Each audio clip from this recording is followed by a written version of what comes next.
Hey everybody, Chris Vaccaro, IABF special video presentation here with Marco Mazzieri, who's a friend of ours, a partner of ours, but also at a very important stretch in his life and career, running for hopefully and possibly the president of FIBS, the Federation of Italian Baseball and Softball. Welcome, Marco. Thanks for taking the time to chat and looking forward to hearing some of your vision. Thank you. It's always a pleasure. I was there. Yeah. I was actually there, if you remember. Well, you were not there at the time in 2016 when this whole thing started, when the foundation started, and I was there, in the first gala. So it's great to be back. Yeah, I got involved 2020. So I was at the first. No, I wasn't at the first. I think I was at maybe the second or the third, and then met Joe at an Italian American Sports Hall of Fame event in Chicago, and then our friendship formed, and full steam ahead since then. And and also our relationship all formed in the last several months as well. Like obviously you had the connection with Joe and Carmine, but our trip together in Castiglione della Pescaia and Grosseto, what was it, July of this year, really just formed such a bond, leading to the Francisco Cervelli IABF Academy, understanding that we're on such a similar wavelength of how we understand the game and where we want it to grow and how we want it to prosper. And we believe you're the leader to help make that happen. We've seen both sides. We've seen years of what we believe is, a deterioration of the quality of the youth level, of the national teams, of so many different issues that have popped up, communication and so on and so forth. And speaking to you, this is why I wanted to do this in video form for people on social media to say, there's options, right? There's different leaders out there that have a different vision for what I believe would be a prosperous future for Italian baseball. Let's get into that. What is the vision that you see, or before the vision, I guess, what is the motive for you to run for president? Why do you want to lead Italian baseball? Where did that turning point happen for you when you said, I got to take this over, I got to change this, I got to put my name in the ring? I've been in this world for 52 years in different capacities. I started off as a bat boy, and then I played for a team, and then I played for the national team. And then I became a coach for the youth level, and then I coached the national team. And then after I retired from the national team in 2017, after 10 years at the helm of the big club and 3 baseball classics, I decided to start a program in Castiglione della Pescaia with some friends, and I wanted to share my passion for the game, and I wanted to give back to the game that is being given me so much throughout the years. Obviously, in the last 8 years, we felt like internationally we had the respect and the admiration of the whole world, doing so well in classics and doing so well in a lot of different tournaments and events and international competitions with our U18 and the U15 and so on and so forth. And the last 8 years, unfortunately, we have seen that going down, decreasing. Basically, the only thing that is being successful was the European Championship under 18 this last September, and that was the result of not some planning from the federation side, but throughout the development of a good pitching from some of the teams here and some other kids that worked out outside of Italy. And talking to some friends in October 2022, we were kind of feeling bad about this whole thing, and so we decided to talking to people, whoever that really had the best interest of our movement, baseball and softball. So we say, what can we do?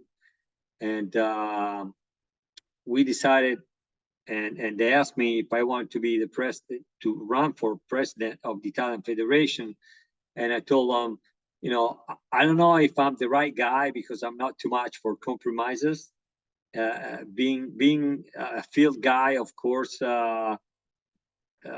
you don't make compromising, because I feel compromising decisions always make compromising results.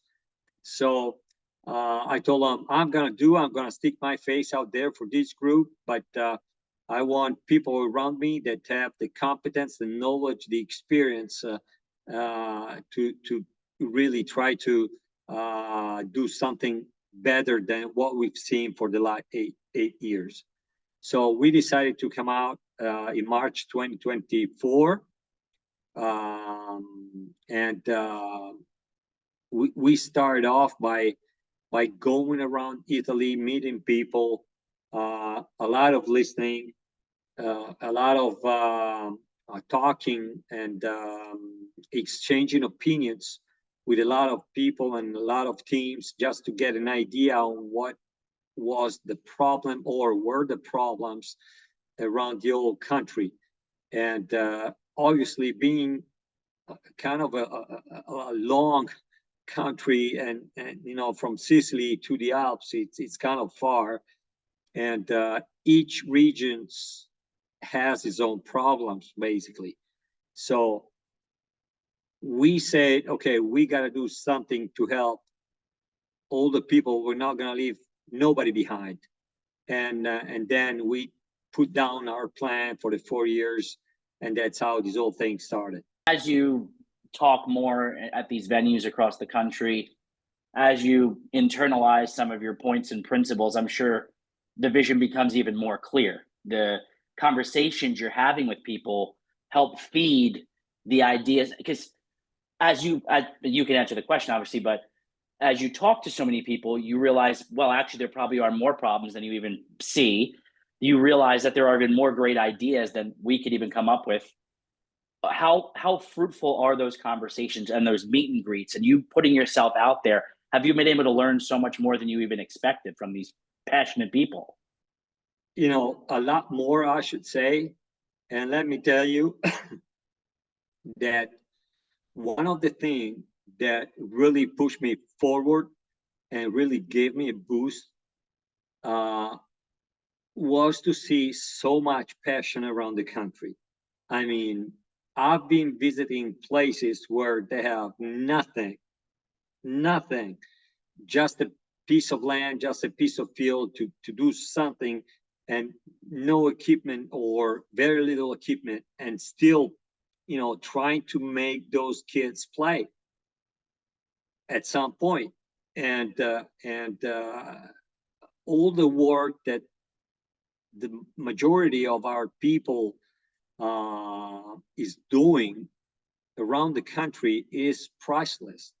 And this really pushed me forward to try to be at the helm of this, because we've been saying actually that if we get elected, this is going to be a cultural revolution. And I know when there's a change, there's always resistance. But if this should be a revolution, I think the first one to start should be the federation. And that's why we've been saying that we want to be partner of the clubs. We don't want to be, the entity that from upstairs is just dictating stuff. We need to help people. We need to do a lot of teaching and formation. I don't know if that's the right word for the clubs, because all these people are volunteering their time.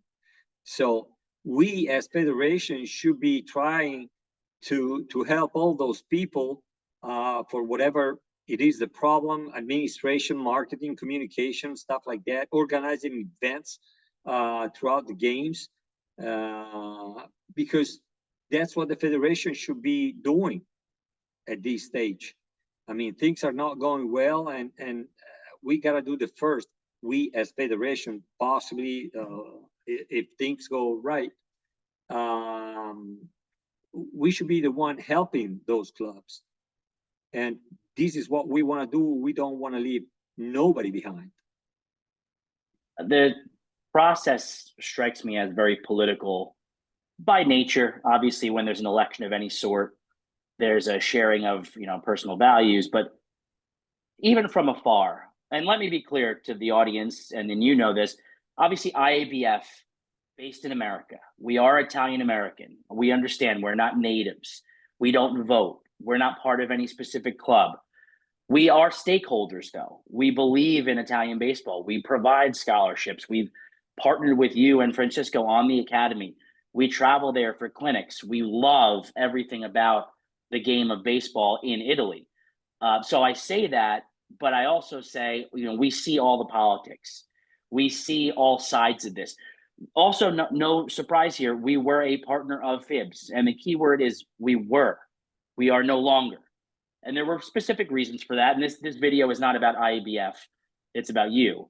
But I could see, as could the rest of our IABF board, a lot of political shifting and maneuvering.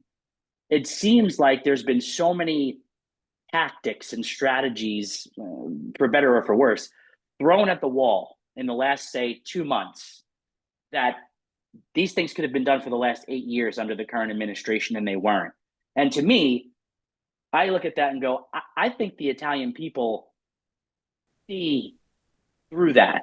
I think the Italian people are cynical. They look at things and go, what? Now all of a sudden you're going to give us this and that and do this. And so can you talk about the politics of all this and all of these last minute things that FIBS seems to be trying, but yet could have been doing over the last 8 years, like I said? You're making me smile because as I stated before, I've been in this war for 52 years basically, and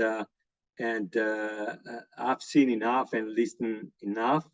And one of maybe the latest thing that I've been listening and hearing is, well, Marco is not a political guy. Okay, I say, okay, if being political means criticizing somebody, going against somebody, and trying to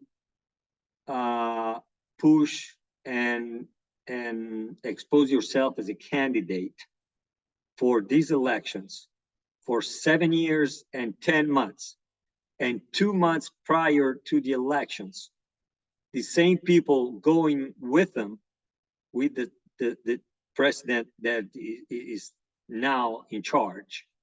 Well, I'm very proud not to be a political guy, because actually the field, which is where I'm coming from, you don't make promises on the field. You either do or don't. And if you want to gain respect and admiration from other people on the field, you better be sacrificing your time. You better be having the right attitude. You better be getting the right results, because that's what creates the respect from others to you. It's not the words. It's not the promises. Do stuff. And you are right.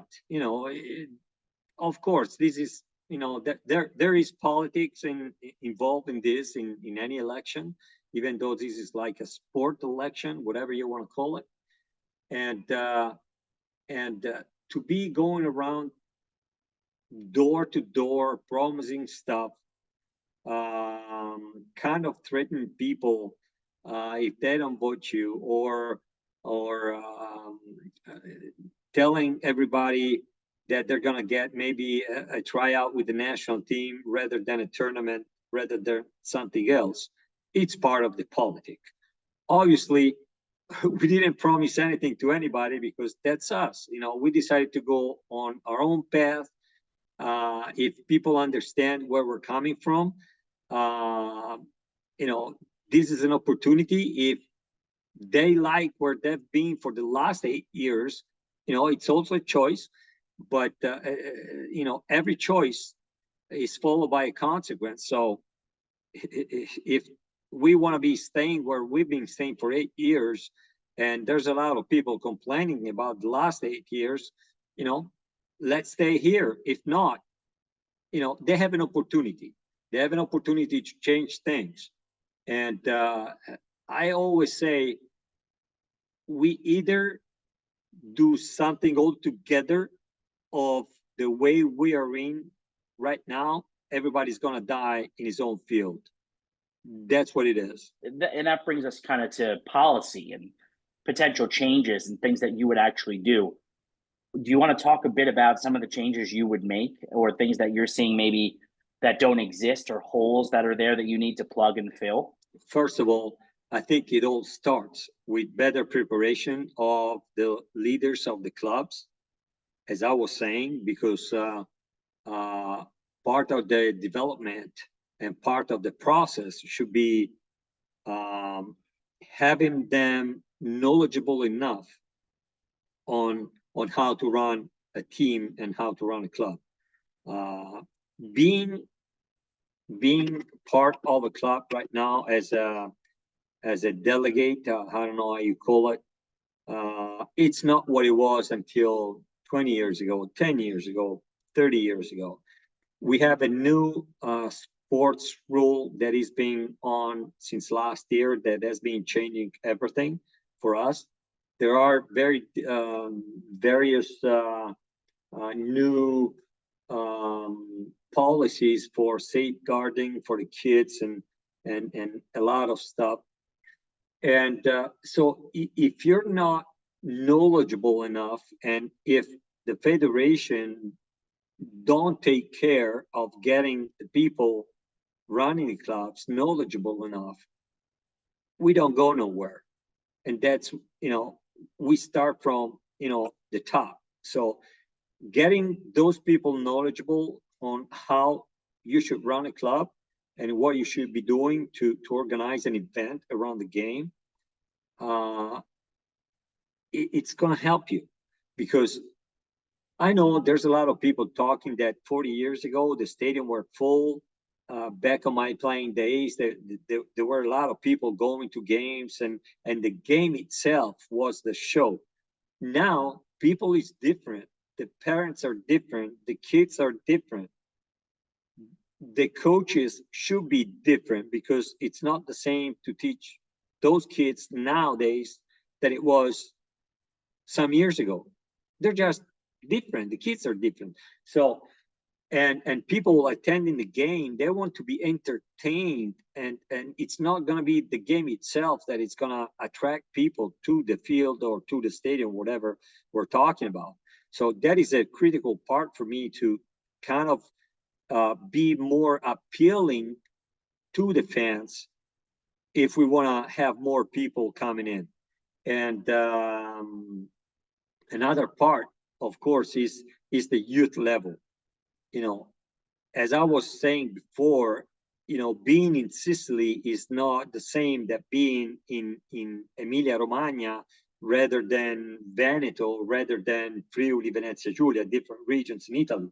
So we need to be flexible enough to possibly have those regions have their own rule with respect to the game and the schedules of the game, because it's not going to be the same where you have a region like Sicily where there's only 5 or 6 teams and there's only 2 youth teams.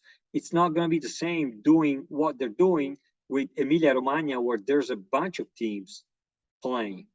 You know what I'm saying? So we just need to be flexible enough and do what is best for each single region.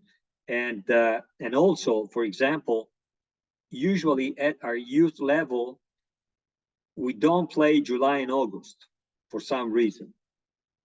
So what we're thinking about, there are so many tournaments around Italy in those 2 months. And we should be aware of the fact that there are a lot of parents that love taking their kids to these tournaments. There's some other parents that they just want to go on vacation on those 2 months and they take their kids with them, and we understand and we should respect that. but there's so many other parents that love to take their kids to playing games and tournaments.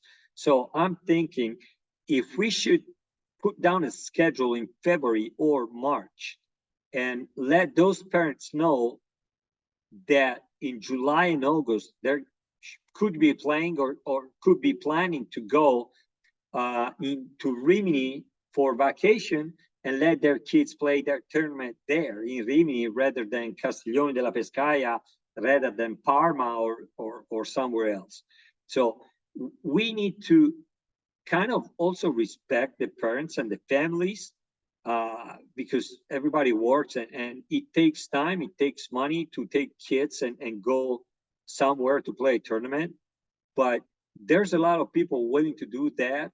And for some reason, wherever there's a tournament, there's so many kids around the field, so many people around the field, that for those clubs organizing those tournaments, it's like a little sponsors if you organize well, because you can tell, you know, everything, sandwich, croissant, rather than mineral water, rather than Coke. And the more people attend the tournament, the more you can make. Yeah, and there's an endless I hope list. that makes sense. I don't No, know it does. It's a quick vision of some of the high level principles of things that will one day change if the election goes your way. What scares me is the ability for these things not to change if you don't win. There's a lot of this, the political nature, and we just got through the most historic election cycle in American history, and there's the rhetoric that is spun, but then there's reality that needs to set in. So I'm fearful in a world where you don't win, everything sounds great, everything's going to change, all these things, the promises are being made. November 17th comes along, we got the same old fibs, the same old Italian baseball landscape if you don't win. And so I'm fearful that promises being kept or not, in the game or in the cards going forward. The very stereotypical political landscape. So someone like you. But Chris, let me tell you, I'm sorry to interrupt you. No, but, keep going. Yeah. I think, and I've been saying this around to people, to, clubs that I've been talking to, that if we should not be winning, it's a choice from the clubs. That means they're happy wherever they've been for the last 8 years. You know what I'm saying? Mm-hmm. So if the clubs like what they've seen for the last 8 years, it's their choice. I don't think it's the right one, but you need to respect choices, but they need to realize that every choice has a consequence. So you either stay put where you've been for the last 8 years, or you try to change because you have an opportunity to change, knowing that there is a group of people that really care for the game. Just as simple as that. It's interesting too. Obviously, we talked a lot about the clubs. There's different, say, verticals, segments of FIBS. The clubs are one part of it. Youth development is a part of it. The national team is a part of it. I guess there's even an element here of infrastructure and development, business development, landscape development. One of the things that has come up is this, and I think it's fictitious in a lot of ways, the stadium project in Rome. We've heard it's an idea, then we hear it's fully funded. It's going to be built near the airport in Rome. It's going to be built here, there. And for painting a picture here for people that don't understand, you see MLB having these big international series games in London, maybe one day in France. In the grand scheme of our love of Italy, it would be beautiful to be able to host a game one day in Italy. Where that is right now, we are unsure. But the idea of a stadium being built in Rome has been very much part of the rhetoric of the current administration. What are your thoughts on that whole story? And I'll call it a story. I think it's really a story because we've been waiting for the Roma soccer team and the Lazio soccer team to build a new stadium in Rome for so many years. And should that be true, having the funds, having the project, having the land, and being ready to start, it would take a few years before the stadium being ready. Okay. And I don't think necessarily that all those elements are aligning right now. But most of all, I don't think that we need a pyramid. How you say pyramid or pyramid? Pyramid. No, a pyramid. Yeah, pyramid. We don't need a pyramid in Rome. I think that is not going to help Italian baseball and softball. That is not what we need. Well, the clubs right now. I think our vision is to help all those clubs that don't have a field or have a field that needs to be redone or refurnished, or help those clubs where they're trying to do some activities of baseball and softball and they don't have the possibility because of their complex, their fields being not ready to be used. I mean, we're talking to all those people, and there's a lot of them that are trying to do baseball and softball and have nothing. We care about those people, not to be building a stadium in Rome in a few years. That is not going to help. It would be great. It would be great to have Major League coming down to the Olympic Stadium in Rome or to San Siro in Milan and play a game. Yes, just like they're doing in London, you know. And just to be clear, they built a complex in Amsterdam, Hoofddorp, back many years ago.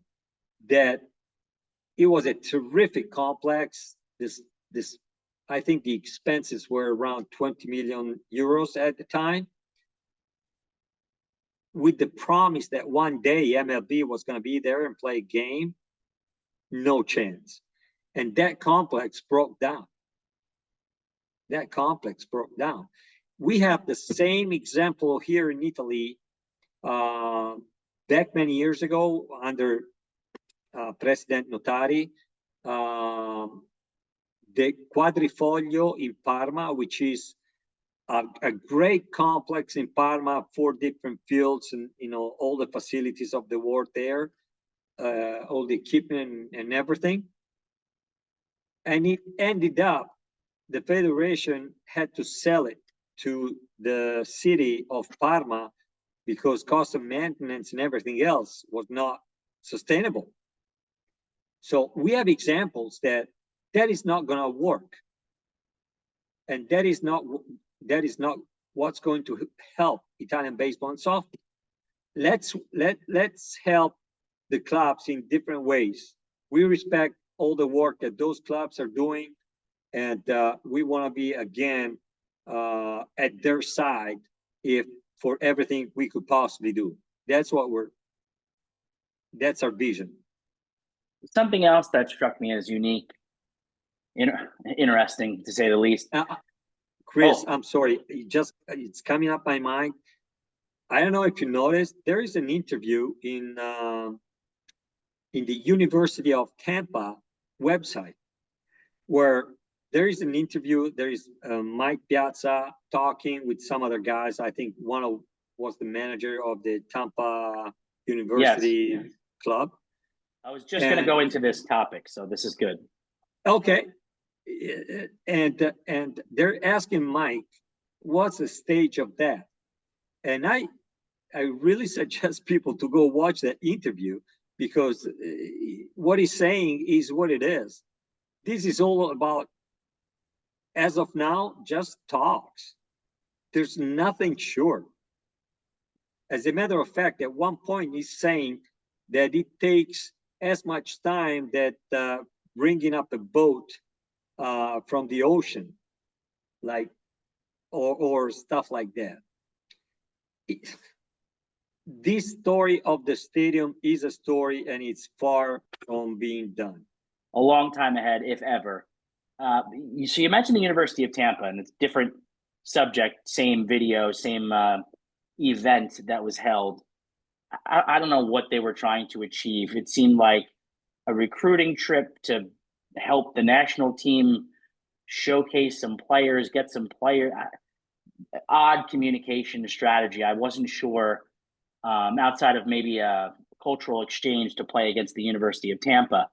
But if part of their mission was to recruit players for the national team, how would that make all of the Italian players at home feel when there's a long list of players that are vying to be on the Italian national team, born and bred in Italy? And then, how do you see that whole trip mattering? I don't know what the plan or the point was, to be honest with you. The whole thing is puzzling to me. And by the way, they really didn't promote it much. It wasn't very well attended.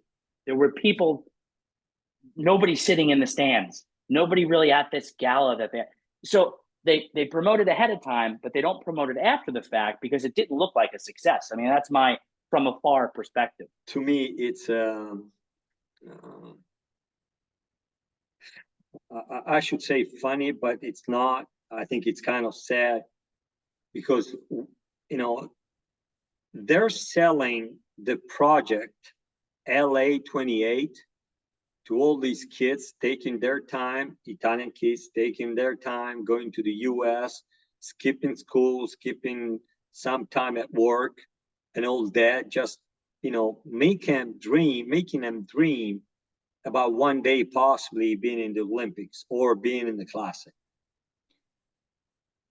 And then you see an advertise on University of Tampa website where all players with Italian descent invited to a tryout with the coaching staff for Team Italy. And they also pay a fee, I think it was $175 to participate, and their own expenses, just for the fact that had they look good, they maybe have a chance to play for Team Italy. So we are at the point where we're recruiting players, promising some other players that if they put in the work and their time, the sacrifice, they could possibly make it to the Olympics or the WBC. And on the other side, we're recruiting somebody we don't even know. And who knows if they deserve to be there anyways, right?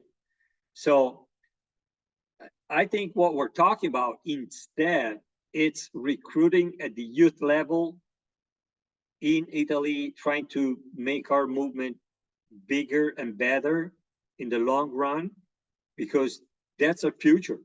That's what is a sustainable movement should be like.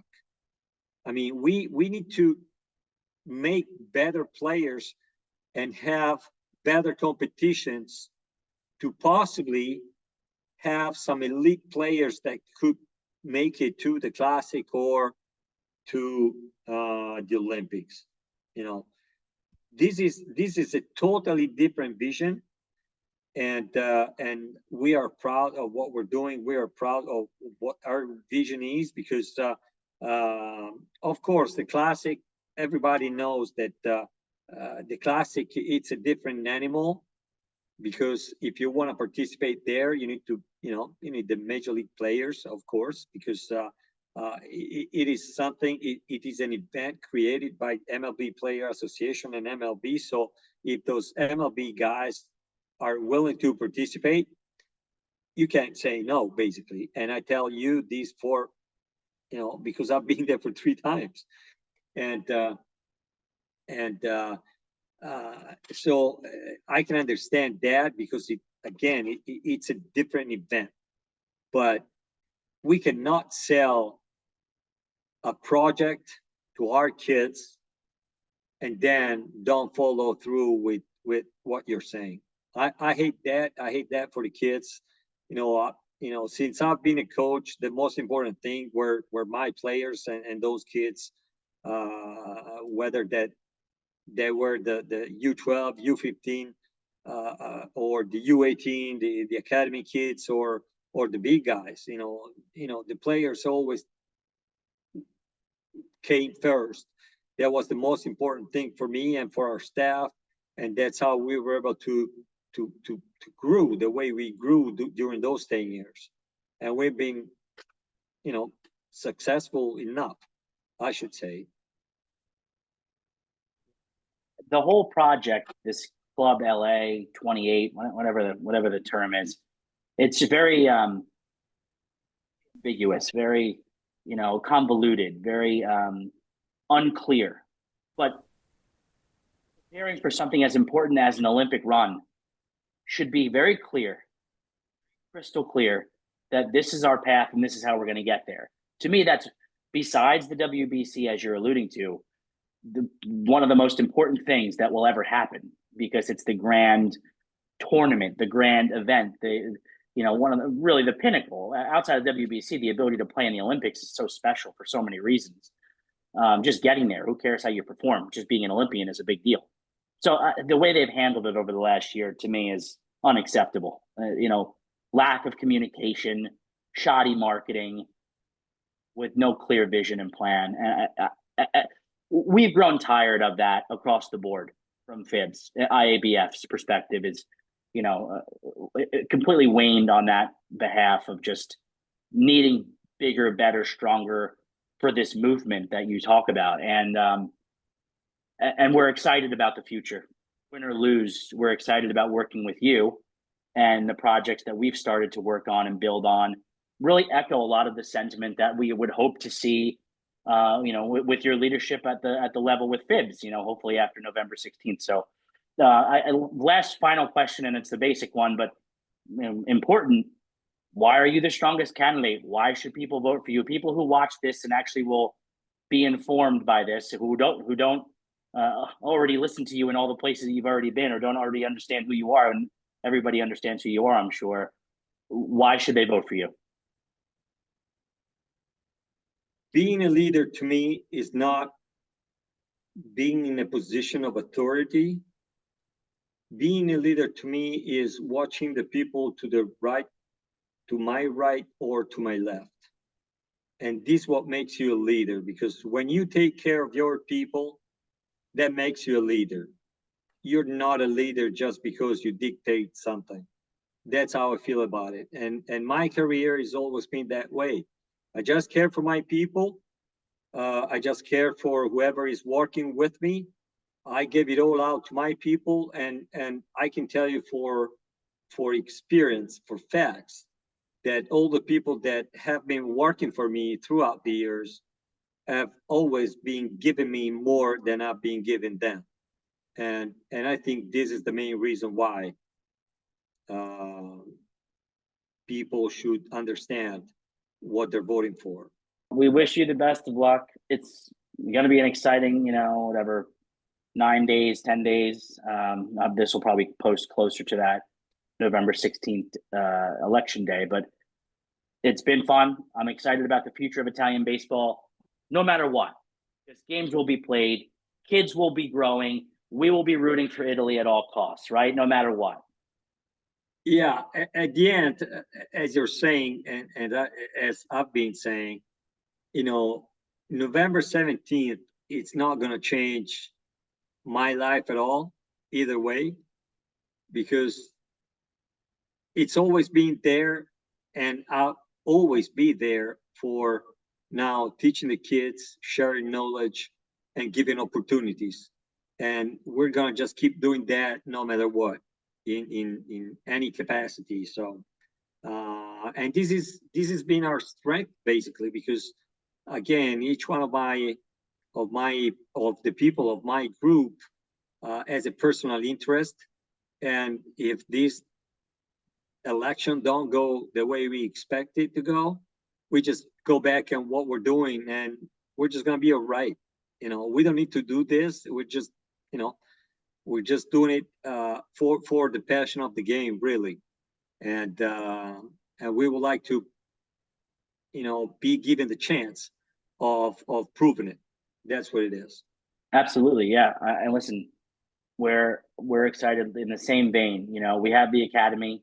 There's a lot of great development ahead, with great people, with Francisco, with Alessandro Maestri, with Giovanni Natale. I mean, and the list goes on with incredible leaders and smart people that love this game, and they're not going anywhere. So let's hope for the best, but always know that IABF has got your back, and as the future of baseball in Italy is back as well. And we support you, but we also support this game that we love. The beautiful part is we're talking now because of the game.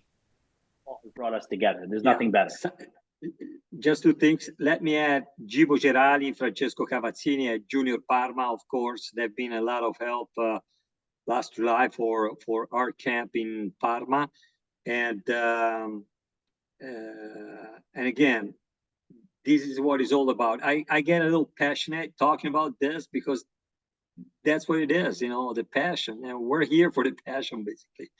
So I love it. Passion will always be there, no matter what. All right. Thank you very much, Marco. Thank you, Chris. Thank you.